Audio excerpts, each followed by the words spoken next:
बालासोर में हुए ट्रेन हादसे ने सबका ध्यान अपनी तरफ खींचा है। हादसा इतना भयानक था कि 288 लोगों की मौत हो गई और 1000 से ज्यादा लोग घायल हुए। अभी भी 100 से ज्यादा लोगों को क्रिटिकल केयर की जरूरत है। इस हादसे के बाद सवाल कई हैं जिनका जवाब लोग जानना चाहते हैं। सबसे ज्यादा सवाल उठ रहे हैं कवच सिस्टम पर। माना जा रहा है कि अगर यहाँ कवच सिस्टम होता तो लोगों की जान बचाई जा सकती थी। साल 2022 और 23 में भारतीय रेलवे ने खुद इस बात की जानकारी दी थी कि कवच सिस्टम बड़े से बड़े ट्रेन हादसों को टालने में कारगर साबित होगा। हालांकि जिस रूट पर कोरोमंडल एक्सप्रेस का एक्सीडेंट हुआ उस रूट पर अभी कवच सिस्टम मौजूद नहीं है। इस बात की जानकारी रेल मंत्री अश्विनी वैष्णव पहले ही दे चुके हैं। बात कवच सिस्टम की कर रहे हैं तो हाल ही में रेलवे बोर्ड की मेंबर जय वर्मा का कहना है कि कवच सिस्टम एक ऐसी स्वदेशी तकनीक है जो आने वाले समय में बहुत कारगर साबित होगी। कवच सिस्टम हमारे देश की तकनीक है, इस पर हम सबको गर्व है। We should be proud of कि ये एक इंडिजिनस डेवलपमेंट है। ये भारत का अपना बनाया हुआ सिस्टम है जो कि एक एंटी कोलिजन सिस्टम है।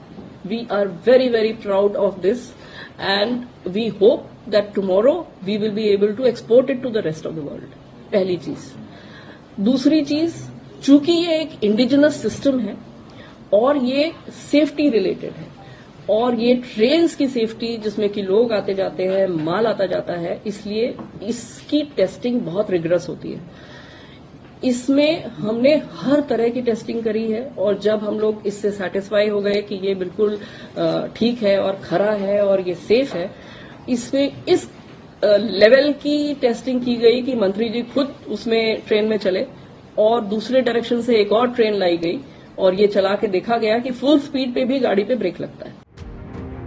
अब सवाल ये भी उठ रहा है कि जब ये कवच इतना कारगर है तो इसे ओडिशा के बालासोर में क्यों नहीं लगाया गया। तो इसके जवाब में जय वर्मा ने क्या कुछ समझाया, सुनते हैं। Then let me explain that what does it involve? It involves इस कवच सिस्टम को लगाने में क्या क्या करना पड़ता है ये मैं आपको समझाती हूँ। कवच में इस्तेमाल होने वाले डिवाइसेस को हर एक ट्रैक पर लगाना होता है। आपको मालूम ही होगा कि भारत में कितने किलोमीटर के रेलवे ट्रैक्स हैं। अगर हम इन डिवाइसेस को फिजिकली ट्रैक्स पर लगाते हैं तो ये कुछ समय लेगा। और दूसरी बात ये कि हमें हर एक लोकोमोटिव यानी इंजन में भी एक डिवाइस लगानी है जो ट्रैक पर लगे डिवाइसेस से सिग्नल को रीड कर सके। भारतीय रेल के पास 8000 से ज्यादा लोकोमोटिव हैं और सभी में हमें एक डिवाइस लगाना है।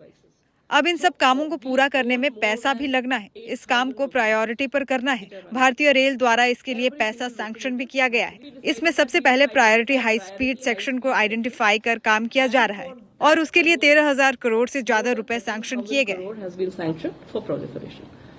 रेलवे बोर्ड मेंबर जय वर्मा की माने तो कवच पर जोर शोर से काम किया जा रहा है, लेकिन काम बहुत ज्यादा है, इसलिए वक्त लग रहा है।